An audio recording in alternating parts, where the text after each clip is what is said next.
성경을 읽다가 출애굽기를 딱 대하면 제일 떠오르는 인물이 하나가 있지요. 모세입니다. 모세의 출생에서부터 모세의 일생의 이야기를 기록해 놓은 것이 출애굽기인데, 과연 이 출애굽기가 모세를 이야기하려고 이렇게 기록했을까? 그렇지 않습니다. 모세가 등장하게 된 배경이 있고 이유가 있고 모세를 보낸 하나님의 뜻이 있습니다. 그것은 바로 이스라엘 백성들을 하나님이 언약의 백성에서 구원하고자 하시는 하나님의 뜻이 그 속에 있기 때문에 하나님은 그 도구로 모세를 보냈다는 사실입니다. 지난 작년에 하반기에서 창세기의 말씀을 한 15번에 걸쳐가지고 시리즈로 쭉 말씀을 전했습니다. 이제 새해 들어서서 하나님께서 구원의 역사를 이루시는 이 출애굽기의 말씀을 한 12번에 걸쳐서 계속 전하려고 합니다. 말씀을 전하다가 보면은 주제로 해서 하다 보면 이리 가고 저리 가고 왔다 갔다 하다 보면은 우리 주일날 오셔서 예배를 드리는 분들은 성경에 대해서 조금 이게 헷갈려서 부분 이야기에 대한 것만 알기 때문에, 그래서 시리즈로 출애굽기를 나누어서 약 12번에 걸쳐서 말씀을 전하려고 이번에는 생각했습니다. 오늘 첫 번째 오늘 말씀은요, 모세가 왜 등장하게 되었는가?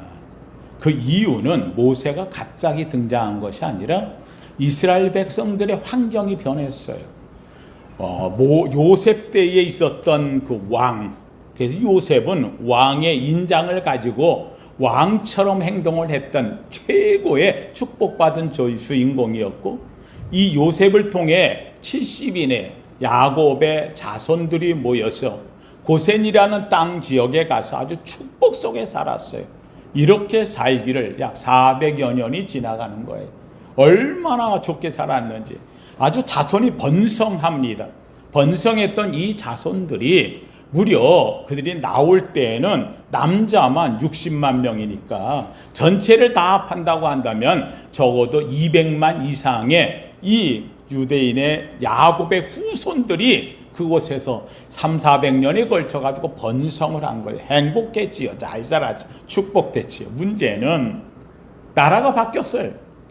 그곳에 있었던 지배하던 왕조가 쫓겨나고 새로운 왕조가 들어서는데, 이 새로운 왕조는 이 이스라엘 자손이 엄청나게 많고 힘도 좋고 하다 보니까 이거 그대로 두면 안 되겠다 생각이 들어가지고, 또 요셉의 이 역사를 몰라요. 애굽을 구원했던 그 엄청난 하나님의 역사를 만들어냈던 사실을 모르니까 요셉을 모르는 왕이, 새로운 왕조가 나타나가지고, 그래가지고는 이 이스라엘 백성들을 이거 놔뒀다간 큰일 나겠네, 너무나 튼튼하고 훌륭하고 아주 멋진 이 백성들이 되는 것 같아서 이들을 노예로 삼아버렸어요. 그래서 아예 그들을 애굽에 성을 짓는 곳에 벽돌을 대기 위한 노예로 써버렸어요. 종살이를 하게 되는 거예요. 아니, 하루아침에 그곳에 아주 평안을 누리고 번성하고 하던 이 백성들이 왕조가 바뀌니까 그냥 하루아침에 식민 백성이 되어버리고 그곳에서 이제 노예로 살아야 되니까 백성들이 이게 말이 되는 거예요. 지금까지는 그냥 하나님이 우리를 여기까지 인도하셨어, 우리를 이렇게 좋게 하셔서 요셉을 통해 우리에게 이 땅을 주었어, 이 고센이라는 나일강 하류에 엄청나게 좋은 땅에서 우리가 번성하며 살았어, 자손이 번성해서 이러면서 살았는데 하루아침에 종살이하는 노예로 전락하고 나니까 이들의 기도가 바뀌어버린 거예요. 하나님, 우리에게 어찌하여 이런 시련이 졌습니까? 왜 우리가 여기서 이런 고난을 당해야 됩니까? 하나님 보십시오. 우리가 이 벽돌을 만들면서 이 고통 속에 있습니다. 하나님이 택한 백성 아닙니까? 아브라함과 이삭과 야곱에게 주셨다는 이 축복이 오늘 여기서 우리가 이 종살이 하라고 있는 겁니까? 하면서 이들은 하나님 앞에 기도하기 시작을 했어요. 전날에 있었던 기도는 하나님 감사합니다, 잘 먹고 잘 살고 있습니다, 주신 축복입니다. 세상 말로 얘기하면 그냥 평범한 기도, 입에 바른 기도, 그냥 보기 좋은 기도를 했는데 이제는 삶이 바뀌고 나니까 그냥 생명을 건 기도. 하나님, 이렇게 살면 되겠습니까? 우리 이렇게 살려고 여기 온 게 아니지 않습니까? 하나님 앞에 부르짖고 탄식하는 기도가 온 백성들 사이에서 그냥 가득 차 하늘에 올라가기 시작을 하는 거예요. 이때에 하나님께서 그들의 기도를 들으셨다라고 이야기합니다. 오늘 본문 속에 말합니다. 여러 해 후에 애굽 왕은 죽었어요. 그러고 난 다음에 이스라엘 자손은 고된 노동으로 말미암아 탄식하며 부르짖어 고통 속에 있는 거예요.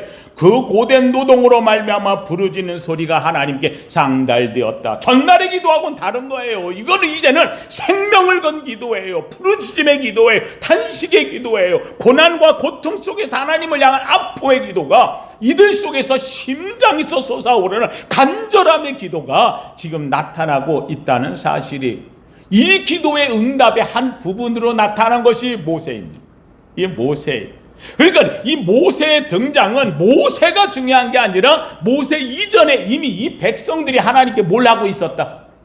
기도하고 있는, 부르짖음이 있었다는 거예요. 하나님 성도님들, 여러분, 우리 오늘 살면서 우리가 기억할 게 있습니다. 인생의 밤이 온다는 거예요. 살다 보면 늘 행복한 게 아니에요. 기쁜 게 아니에요. 때로는 고통이 와요. 아픔이 와요. 시련이 와요. 역정이 와요. 슬픔이 오고요. 어둠이 찾아올 때가 있다는 거예요. 사랑하는 성도들이, 이때 우리가 해야 되는 게 무엇입니까? 다른 거 아니에요. 부르짖음이에요. 기도예요. 너는 내게 부르짖으라. 내가 내게 응답하겠고 내가 알지 못한 크고 은밀한 일을 내게 보이리라. 하나님 성도들, 우리 그리스도인들의 삶에 가장 큰 무기가 있다고 한다면 다른 게 아니라 뭘 하는 것이다? 기도하는 것이다. 믿으시면 아멘. 사랑하는 성도들이, 우리는 꼭 기억해야 됩니다. 우리의 기도는 그냥 하는 기도가 아니에요. 그냥 명상하는 게 아니에요. 하나님이 계시기 때문에 그 하나님께 부르짖는 거예요. 한번 따라 합시다. 하나님은 살아 계십니다. 하나님은 기도를 들으십니다. 믿으시면 아멘. 이스라엘 자손이 고된 노동으로 말미암아 탄식하며 부르짖어요. 요셉을 알던 시대가 지나갔어요. 그러고 난 다음에 찾아온 것은 혹독한 시련이었어요. 우리 삶에도 어쩔 수 없이 고난의 밤이 올 때가 있다는 거예요. 생각지 못할 때에, 생각하지 않을 때에 어쩔 수 없이 찾아오는 고난, 내가 어떻게 할 수 없는 때가 우리 앞에도 온다는 거예요. 이때 우리 성도들이 가져야 될 것은 앉아서 탄식하고 그냥 실망하고 좌절하는 게 아니에요. 여기에 탄식은 하나님 앞에 탄식이요, 우리의 부르짖음은 하나님께 기도가 되는 거예요. 하나님 우리의 고통을 외면하지 않는다고 성경은 약속하고 있어요. 우리 작은 심령의 소리도, 작은 신음에도 응답하시는 하나님, 우리에게 귀를 기울이실 줄로 믿습니다. 오늘 우리가 2026년 맞이하면서 혹시라도 나를 힘들게 하거나 고통이거나 아픔이 있는 것이 있습니까? 이 문제를 하나님 앞에 기도하기를 주님의 이름으로 축원합니다. 여러분이 적어내신 신년 기도 제목이 하나님 앞에서 여러분의 신음소리가 되고 여러분의 탄식이 되어지고 여러분의 부르짖음이 되기를 주님의 이름으로 축원합니다. 왜요? 이 부르짖고 기도하는 이 기도는요, 단순한 그냥 기도로 끝나는 게 아니에요. 고난의 때에 이 기도의 역할은 단순히 문제 해결하는, 요청하는 그것을 수단으로 끝나는 게 아니라 우리 삶을 뿌리채 바꿔놓는 결정적인 역사를 하는 것이 바로 기도라는 거예요. 그래서 저는 우리 성도님한테 하는 말이 있습니다. 한번 따라합시다. 기도가 일합니다.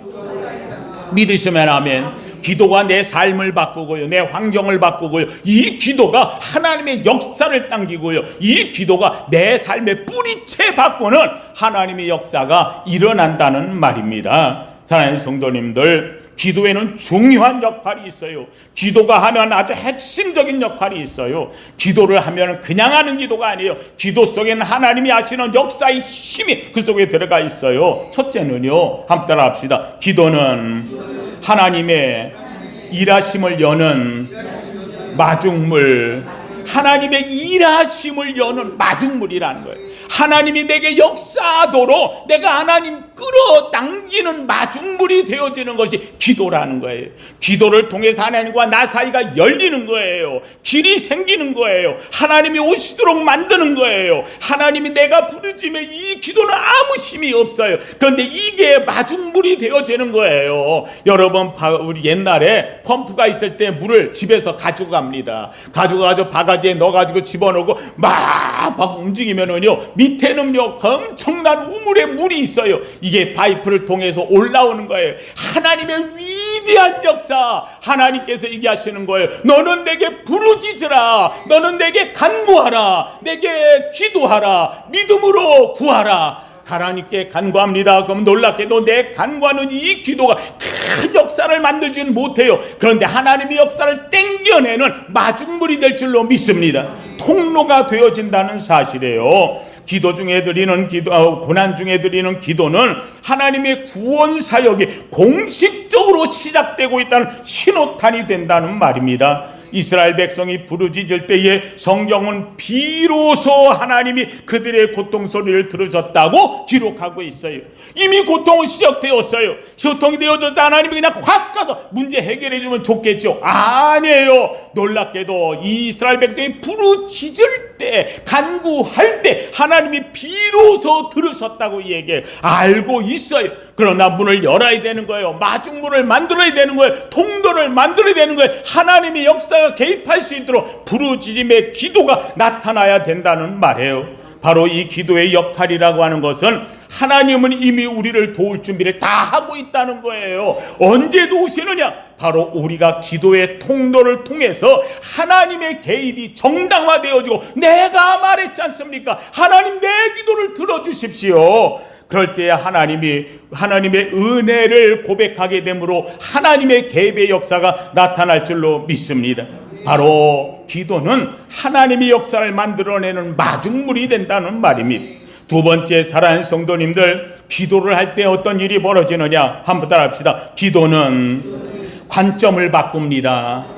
뭘 바꿔요? 내가 보는 관점을 바꾸는 거예요. 상황을 보는 관점을 바꾸는 거예요. 내가 기도할 때 앉아가지고 내가 왜 기도합니까? 기도하니까 너무 지금 힘들어요. 탄식해요. 부르짖어요. 왜요? 벽돌 만들라고 했어요. 종이 되어졌어요. 내가 문제가 지금 가득 차 있어요. 예, 벽돌을 구워야 되고, 안 만들면 채찍질 맞아야 되고, 아프고 노예 살아야 되고, 땅의 문제로 가득한 걸 보게 되어지는 거예요. 이 상황에서 하나님께 내가 기도를 시작했어요. 그런데 놀랍게도 내가 기도가 시작되어지는 순간 내 기도는 땅의 채찍질, 벽돌 굽는 문제, 노예의 생활, 이것이 보이는 게 아니라 내가 하나님의 자녀였었구나, 하늘이 보이기 시작한다는 거예요. 땅의 문제에서 하늘의 문제로 바뀌는 거예요. 내가 왜 여기서 이런 일을 당하는가? 아니라는 거예요. 나는 하나님의 자녀라는 거예요. 땅을 보고 문제를 있고 고통받고 아픔이 있었던 내가 어느 사이인가 이제부터 하늘을 보기 시작하는 거예요. 하나님 성도님들, 여기 중요한 게 있어요. 한번 따라합시다. 기도는 하늘을 엽니다. 예, 문제는 땅에 있어요. 그런데 해결은 어디서 와요? 하늘에서 온다는 사실이에요.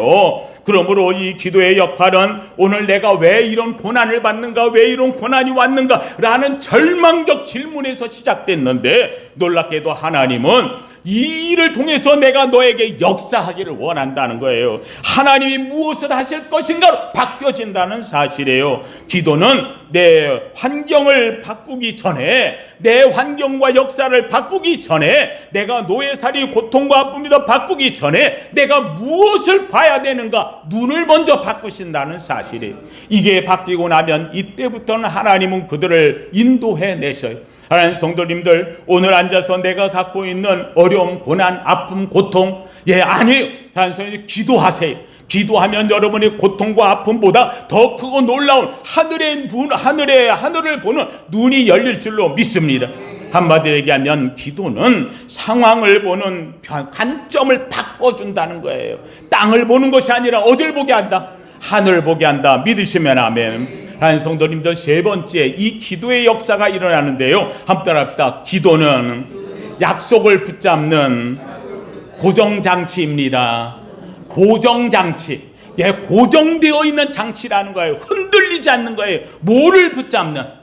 약속을 붙잡는. 내가 기도한다는 것은요, 하나님의 약속을 붙잡고 흔들리지 않는 하나님의 역사가 내게 이루어질 줄로 믿습니다. 출애굽기 오늘 본문의 2장 24절에서 하나님은 기도를 들으시고 뭐라고 이야기하느냐? 24절에 이렇게 말해요. 하나님이 그들의 고통을 들으시고 하나님이 아브라함과 이삭과 야곱에게 세운 그의 언약을 뭐했다? 기억하셨다. 사랑하는 성도 여러분, 내가 기도할 때에 하나님은요 나의 기도를 그냥 무작정 듣는 게 아니라 기도 속에 왜 기도했느냐? 내가 하나님이 약속한 게 있다는 거예요. 하나님이 약속한 자녀, 내가 아브라함과 이삭과 야곱에게 너의 자손을 큰 민족 축복의 우선으로 만들어 주리라고 하나님이 뭘 했어? 약속하신 것이 이 기도 속에 들어있다는 거예요. 내가 오늘 기도할 때 우리 성도님들 늘 얘기하는 거 있어요. 기도는 그냥 하는 게 아니라 그랬어요. 기도라고 하는 것은 내가 하나님께 구하는 거예요. 근데 구한다고 주시느냐? 아니라는 거예요. 구할 때에 하나님의 약속을 붙잡고 구하면 하나님이 이루실 줄로 믿습니다. 제가 늘 이야기하는 게 있어요. 사랑하는 성도, 누가 와가지고 저한테 목사님 그 펜 저한테 주시면 좋겠어요. 난 목사님이 그 펜을 저한테 주실 줄로 믿습니다. 그러더니 달래. 이거 줘야 돼, 안 줘야 돼? 내 도대체 이걸 왜 줘야 돼? 올 때마다 다 그리 달래면 그러면 다 줘야 되고요. 목사님 양복 너 옷이 너무 좋은데 그거 나한테 주실 줄로 이거 다 강도지. 이거 협박이지. 그렇잖아요. 이게 그런다고 주는 게 아니라는 거예요. 근데 제가 말씀 중에 여러분 가운데 얘기합니다. 오늘 여러분들 가운데서 혹시라도 제가 늘 이 펜을 갖고 쓰는데 하나님의 말씀을 기록하던 펜입니다. 여러분이 이 펜을 갖고 기도하면서 성경 쓰기를 원한다고 하시는 분이 있으면 오시면 내가 이 펜을 드리겠습니다. 선물로 하겠습니다. 하고 내가 뭐 하면? 약속했는데 끝나자마자 그냥 벌떡 오는 거예요. 한 사람이 와가지고 목사님께서 오는 사람에게 준다고 했죠. 제가 그래서 첫 번째로 왔습니다. 목사님 저한테 주세요. 줘야 돼, 안 줘야 돼? 왜요? 약속했습니다. 사랑하는 성도, 여기에 중요한 게 있어요. 우리가 구하고 기도하는 이 기도 속에는 하나님의 뭐가 있어야? 약속이 있어요. 우리가 간구하는 건 그건 다 하나님의 약속이 있는 거예요. 구하라, 찾으라, 두드리라. 구하는 자에게 주실 것이요 찾는 자가 찾을 것이요 문을 두드린 자에게 열릴 것이니라고 뭐랬어? 약속했어. 믿으시면 하면 이 약속이 있는 거예요. 한마디로 고정장치라는 거예요. 약속을 붙들어 매놓는 하나님의 고정장치가 이게 우린 그거 붙잡고 기도한다는 사실이에요. 오늘 본문 속에서도 이 이스라엘 백성들이 하나님께 간구합니다. 기도할 때 그 기도 속에 하나님이 들으셨다. 왜? 그건 아브라함과 이삭과 야곱에게 약속했던 그 약속이 그 기도 속에 들어있기 때문이라는 거예요. 성도들에게 기도는 흔들리지 않는 상황 속에 변치 않는 하나님의 약속에 자신을 묶는 거예요. 하나님의 약속 속에다가 나를 묶고 집어넣는 거예요. 하나님은 변치 않는 약속. 그래서 내가 고난에 있고 역정이 있고 내 환경이 바뀌어진다 할지라도 아무리 세상에 풍파가 몰려와도 나는 어디에 붙들려 있다? 약속에 붙들려 있다. 믿으시면 아멘. 폭풍우가 칠 때 배가 닷을 내리면은 배가 흔들리질 않는 거예요. 만약에 닷을 내리지 않으면요, 폭풍우 칠 때마다 배가 이리 흔들 저리 흔들 끌려가고 왔다 갔다 하게 되어져요. 기도는 고난이라는 파도 속에 우리 자신을 떠내려가지 않도록 하나님에게 붙들어 맺는 닷과 같은 신실함이 되어지는 거예요. 그래서 여러분의 기도가 여러분의 삶에 때로는 고난이 오고 역정이 오고 어려움이 있고 고통이 있고 아픔이 오고 실망이고 좌절이고 넘어진다 할지라도 흔들리지 않아요. 또다시 일어나는 거예요. 우리 성도들에게 그래서 시편에 말씀하고 있어요. 엎드러질지라도 아주 엎드러지지 아니하면 하나님이 뭐하심이라? 붙드심이라. 약속에 붙들려 있는 여러분 되기를 주님의 이름으로 축원합니다. 네 번째로 여러분, 기도라고 하는 것은 그냥 기도하는 게 아니에요. 한번 따라 하십시다. 기도는 하나님과의 영적 연합, 인격적 연합. 뭐의 연합? 영적인 연합이요, 인격적인 이 연합이라는 거예요. 한마디로 한다면은 내가 기도한다 때 이 기도는 나 혼자 하는 게 아니라 하나님과 내가 뭐가 되는 거예요? 하나가 되는 거예요. 하나가 되어지는 거예요. 내가 기도할 때 그 기도는 내 기도가 아니에요. 성령이 내 안에서 부르짖는 탄식이 될 줄로 믿습니다. 고난 중의 기도는 가장 순수하고 정직한 소통의 시간이 되어지는 거예요. 평안할 때는요, 여러분, 우리 기도할 때, 평안할 때 기도할 때는 어떻게 해요? 형식적인 기도예요. 대부분 보면은요, 우리가 기도하십시다 그러면 기도할 때 형식적인 기도예요. 미사여구를 써요. 얼마나 아름답게 만드는지 몰라요. 그런데 여러분, 고난이 와요, 역경이 와요, 아픔이 와요. 이때부터는요, 고난 중에 생존을 위한 절박한 기도가 되어지는 거예요. 하나님, 이거 도와주지 않으면 안 됩니다. 그 말을 할 때 가슴이 뜨거워지고요, 눈에는 눈물이 흐르고요, 많은 말이 아닌 거예요. 그저 하나님 도와주세요, 하나님 나를 도와주세요, 눈물로 부르짖음의 기도가 미사여구는 다 빠져버리고 오직 하나님에 대한 간절함이 들어가 있는 것이 기도가 되어지는 거예요. 사랑하는 성도님들, 바로 이 기도는 하나님과 내가 하나 되는 거예요. 인격적으로 연합되어지는 기도가 되어진다는 거예요. 바로 그래요. 이 기도가 하는 역할은요, 하나님은 고난을 통해 우리가 당신을 지식으로 아는 하나님이 아니라 성경으로 아는, 그냥 아는 지식이 하나님, 그래 하나님 그런 하나님이야, 저런 하나님이야, 이 하나님이 아니라 내 삶에 들어와 계신 하나님으로 바꿀 줄로 믿습니다.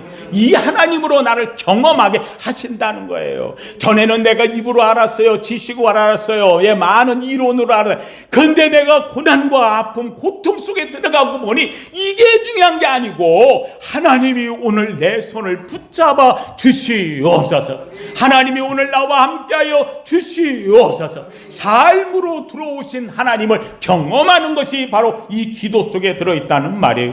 기도를 통해 우리는 나의 연약함을 인정합니다. 내가 아무것도 할 수 없음을 고백하는 거예요. 그런데 놀랍게도 하나님의 강하심에 연결되어져서 나는 이제부터는 바로 하나님을 아는 자, 체험한 자로 내가 변화되어질 줄로 믿습니다. 사랑하는 성도님들, 그래요. 이 기도가 우리의 삶을 바꾸시는 거예요. 사랑하는 성도, 우리 성도님들이 이 기도를 놓지 않기를 주의 이름으로 축원합니다. 그래서 제가 우리 성도에 늘 얘기할 때마다 기도하는 자는 꼭 네 가지를 기억하라, 사기라고 얘기합니다. 기도할 때는 그냥 하는 기도가 아니에요. 기도를 통해 하나님이 내게 응답 주시리라 믿으시면 아멘. 그래서 기대를 갖고 기도하는 거예요. 첫 번째, 기대를 갖고, 그다 하나님이 계시니까 내가 하나님께 뭐하면, 기도하면 하나님께서 내게 응답 주실 때가 있을 줄로 믿습니다. 안 온다고 탓하지 말고 그 다음에는 기도했으니 뭐하면, 기다리면 하나님이 역사하시면 바뀌어요. 우린 이걸 뭐라고 얘기해요? 기적이라 그러는 거예요. 한번 따라합시다. 기대하고 기도하고 기다리면 기적이 일어납니다. 믿으시면 아멘. 하나님 성도님들, 이 기도가 바로 오늘 이스라엘 백성들 가운데 있다는 사실이에요. 하나님 성도님들, 이 기도를 한다고 하는 것은 그냥 하는 게 아니에요. 이스라엘 백성들은 하나님의 언약을 붙잡고 기도했어요. 하나님, 아브라함을 통해, 이삭을 통해, 야곱을 통해 우리를 여기까지 보내지 않으셨습니까? 이 약속을 붙잡고 기도할 때 하나님은요, 그 약속을 잊어버린 게 아니에요. 여러분, 중요한 게 있어요. 세상 사람들은 다 잊어버려도 하나님은 잊어버리지 않아요. 하나님 성도님, 함께 따라합시다. 하나님은 언약을, 약속을 기억하십니다. 믿으시면 아멘. 신앙의 가장 핵심은 여기에, 우리가 하나님을 왜 믿어요? 변치 않는 하나님, 약속하시는 하나님, 언약의 하나님, 지키시는 하나님, 말씀대로 하시는 하나님, 믿으시면 아멘. 바로 하나님은 언약을 기억하셔요.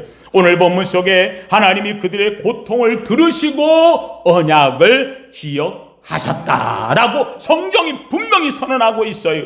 하나님이 잊고 계시다가 갑자기 떠올리신 것이 아니에요. 이제 그 약속을 이행할 때가 되었음을 하나님은 아시는 거예요. 하나님은 기다렸어요. 때를 맞추는 거예요. 하나님의 응답은, 야, 내가 이야기하니까, 내가 말하니까 그래, 안 됐다, 불쌍하다, 내가 너 도와줄게, 감정적으로 하나님이 동정심으로 돕는 하나님이 아니시라는 거예요. 하나님의 응답은 변치 않는 하나님의 약속에 근거하고 있다는 사실이, 우리가 고통 중에 붙들어야 할 것은 상황이 변할 때마다 바뀌는 것이 아니라 변치 않는 언제나 약속은 신실하신 하나님의 약속을 붙잡기를 주님의 이름으로 축원합니다. 놀랍게도 하나님은 이 오늘 본문에 나오는 이스라엘 백성들 이전 300년 전, 400년 전에 아브라함과 이삭과 야곱이 약속했던 이 약속을 하나님은 변하지 않아요. 예, 그들이 높을 때가 아니에요. 잘 살 때 하나님이 지키시는 게 아니에요. 오늘 본문에 노예 신부로 전락했음에도 불구하고 하나님은 그들을 노예로 보지 않는 거예요. 하나님은 그들을 바로 하나님이 약속하신 선민으로 보고 있는 거예요. 제사장 나라로 보고 있는 거예요. 하나님의 성공과 언약의 이 특징을 갖고 있는 거예요. 오늘도 하나님께서 여러분 보실 때에 세상 사람들이 여러분을 어떻게 보든지 관계없어요. 나 별 볼 일 없어요. 특별하지 않아요. 그러나 기억하세요. 하나님은 나를 특별하게 보세요. 하나님께서 특징 있게 보시는 거예요. 하나님이 나를 택하셨고 보호하시고 지키시고 불러내 것이라 지명하신 줄로 믿습니다. 하나님이 이렇게 변치 않는 이 이유가 무엇일까요? 하나님이 왜 이렇게 우리를 변치 않게 하실까요? 첫째는요, 한번 따라 합시다. 하나님은 신실하신 하나님. 하나님 신실하신, 진실되신 하나님. 다른 말로 얘기한다면 한번 따라 합시다. 하나님은 아멘이신 하나님. 하나님은 근본적인 이유, 한 번도 약속을 성경에서 우리에게 파기한 적이 없다는 사실이에요. 성경은 이를 하나님의 뭐라 그러냐, 헤세드라고 말하고 있어요. 변치 않는 하나님의 사랑이라고. 사랑하는 성도, 인간은요, 시간이 지나면 변해요. 잊어버려요. 상황이 나빠지면 약속을 개차듯 버리는 경우가 얼마나 많은지 몰라요. 그런데 하나님은 신실하시기에 수백 년이 지나도 세월이 흘러도 하나님의 이스라엘 백성의 처지가 전락되어 노예가 되어졌어도 하나님이 약속한 이 행은 변치 않는 거예요. 사랑하는 성도님들, 민수기 23장 19절이 이렇게 말해요. 하나님은 사람이 아니시니 거짓말을 하지 않으시고. 사랑하는 성도들, 하나님에 대한 신실함 여러분에게 넘치기를 주님의 이름으로 축원합니다. 왜냐? 놀랍게도 이 약속은요, 하나님과 내가 대가를 치르고 하는 약속이 아니기 때문인 거예요. 아브라함을 하나님께서 선택할 적에 놀랍게도 아브라함에게 얘기해요. 아브라함이 얘기하죠. 하나님 약속 내가 어떻게 알아요? 어떻게 지킬 줄 알아요? 그랬더니 하나님이 그래, 그럼 내가 너하고 언약을 맺을게. 그래가지고는 어떻게 해요? 소, 양떼를 반으로 잘라가지고 그걸 갖다 나눠놨어요. 그리고 하나님이 오늘 너하고 나하고 여기 지나가는 거야 얘기해. 아브라함이 알았습니다. 왜요? 이거는 약속, 언약 만드는 방식이거든요. 고기를 잘라서 소를 자르고 양을 자르고 그래가지고 나눠놓고 그 사이로 지나가면 약속 안 지키면 둘 다 쪼갠다는 거잖아요. 그래서 제가 이걸 보고 쪼갠 고기라고 이야기를 해요.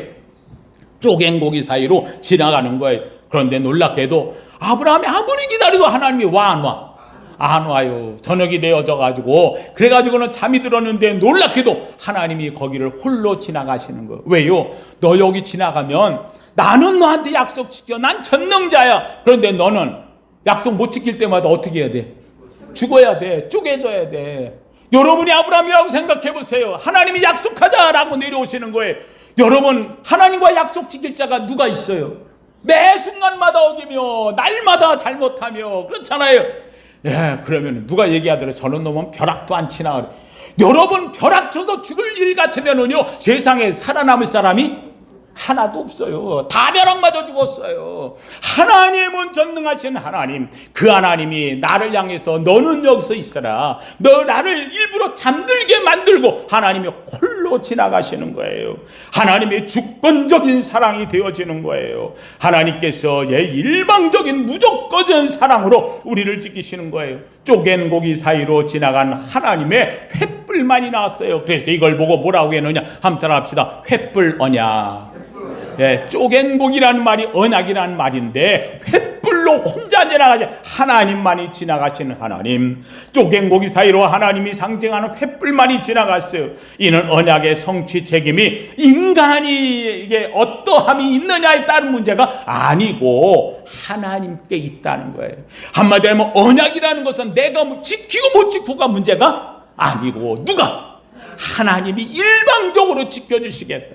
오늘도 살면서 나는 잘못하고 있어요. 아이고 저런 거를 목사라고, 아이고 저런 사람을 장로라고, 아이고 저런 사람을 권사라고. 아니에요. 목사 세우시고 장로 세우시고 권사 세우시고 집사 세웠을 때는 우리의 부족함을 하나님이 안다 모른다? 알고 계셔요. 그럼에도 불구하고 하나님은 내가 너를 목사로, 내가 너를 장로로, 내가 너를 권사로 세웠을 때는 내가 일방적으로 나의 사랑으로 내 언약을 너에게 뭐하리라? 지키리라 하는 거예요. 지키는. 사랑하는 성도님들, 여기에 언약이 중요한 것이 있어요. 사랑하는 성도님들, 이 기도를 통해서 하나님의 언약의 확신이 들기를 주의 이름으로 축원합니다. 마지막 한 가지를 더 본다고 한다면 이 언약, 기도를 통해 가지고 하나님이 하시는 이 언약의 중요성이 하나가 있어요. 한번 따라합시다. 나의 정체성이 살아납니다. 뭐가 살아나요? 내가 어떤 존재냐? 내가 어떤 존재냐? 예, 한마디로 한다면 한번 따라합시다. 나는 언약의 존재, 언약의 사람, 언약의 자손. 믿으시면 아멘. 나는 언약을 잊지 마세요. 잊지 마세요. 이스라엘 백성들이 이 고통 중에 부르짖고 탄식하는데 놀랍게도 그게 하나님께 상달되는 이유는 딱 한 가지. 하나님이 이들을 언약의 자손으로 인쳐 주셨기 때문에. 아브라함과 이삭과 야곱에게 약속했던 너희들은 하나님의 언약의 백성이라고 약속했기 때문에, 횃불로 지나가면서 이들의 백성에게 약속하겠다고 말씀했기 때문에, 하나님 성도님들, 오늘 이 약속이 저와 여러분의 약속이 되기를 주님의 이름으로 축원합니다. 오늘 본문 속에서 하나님의 언약을 기억하셨다라고 이야기하는 것은 이스라엘 백성의 고통을 보실 때에 그들을 노예의 고통으로 본 것이 아니고 약속의 상속자들이 받는 고통으로 하나님은 보셨다는 거예요. 내 자녀가, 내 백성이, 나의 성도가 하나님이 볼 때 고통 속에 있는 저들을 보시고 아브라함을 기억하고 이삭을 기억하고 야곱을 기억하고 그들이 많은 것을 하나님 포기하지 않으시고 이제 됐다, 내가 일하마, 하나님이 나서서 일하신 줄로 믿습니다. 놀랍게도 이 역사가요 그렇게 뭐가 확 아니에요. 놀랍게도 모세라는 인물을 통해서 역사하는데 이들을 구원할 때에 여러분 뭐 갖고 구원했어요? 다른 거 없어요. 모세가 하나님 내가 뭐라고요? 80 노인에 내가 어디 가서 뭐 한다고요? 그랬더니 하나님 뭐라? 내 손에 가진 것이 무엇이냐? 뭐가 있어요? 아우 나 80이라 힘도 들어가지고 지팡이 하나 짚고 난 이거요 양떼 칠 때 이렇게 몰고 가던 이 지팡이요 이거 말하는 거예요. 했더니 놀랍게도 하나님이 뭐라 그러세요? 한번 따라합시다. 그거면 됐다. 그거면 됐다. 예, 그거면 되는 거예요. 하나님 손에 하나라도 잡히면 되는 거예요. 그걸로 이스라엘 백성을 구원하는 역사가 있어요. 그 위대한 역사, 이스라엘의 엄청난 백성 고난과 역경, 탄식과 부르짖음 속에서 하나님이 하시는 방법은요 아주 간단해요. 바로 지팡이 하나로, 지팡이의 역사로 이스라엘을 구원하는 역사를 만들어내는 거예요. 이 모든 것이 어디에서 이루어졌느냐? 다른 것 없어요. 바로 이스라엘 백성들이 하나님 앞에 부르짖을 때 일어났다는 사실. 오늘도 우리가 하나님 앞에 다른 거 없습니다. 부르짖기를 주의 이름으로 축원합니다. 간구하기를 주의 이름으로 축원합니다. 꼭 기억하세요. 한번 따라합시다. 내가 부르짖을 때, 내가 기도할 때 하나님은 들으십니다. 믿으시면 아멘. 이 출애굽기를 통해서 우리에게 첫 번째 가르쳐 주시는 것은 다른 것 없어요. 바로 하나님이 들으신다는 거예요. 결국은 한마디로 오늘 제목을 이야기합니다. 한번 따라합시다. 기도는 기적의 마중물. 기도를 할 때에 내 앞에 기적의 역사가 일어나는 마중물이 될 줄로 믿습니다. 오늘도 기도하고 하나님의 위대한 주인공의 마중물을 만들어내는 아름다운 기도의 주인공, 하나님의 역사의 주인공 되기를 예수 이름으로 축원합니다. 거룩하신 하나님 감사합니다. 하나님 오늘 출애굽기의 말씀을 시작하며 하나님 출애굽기의 시작이 어찌 이루어졌는가, 모세가 왜 등장하게 되었는가를 살펴보았습니다. 하나님 바로 이스라엘 백성의 탄식과 부르짖음이 있었습니다. 하나님 이 탄식과 부르짖음의 기도는 그냥 기도가 아니었습니다. 하나님의 기적을 만들어내는 마중물이었습니다. 하나님의 언약을 기억해내는 역사의 마중물이었습니다. 하나님 오늘도 우리는 하나님의 자녀입니다. 하나님의 선택받은 백성입니다. 하나님의 약속의 후손입니다. 하나님 오늘도 우리가 이 약속을 붙잡고 기도할 때에 하나님의 오늘 형편 속에 어떤 어려움에 있든지 하나님의 역사가 이루어지는 주인공 되게 하여 주시옵소서. 2026년 기도자가 되게 하옵시고 기도로 기적의 마중물이 되게 하여 주옵시고 기도로 기적의 역사를 만들어내는 주인공 되게 하옵소서. 예수님 이름으로 기도하옵나이다. 아멘.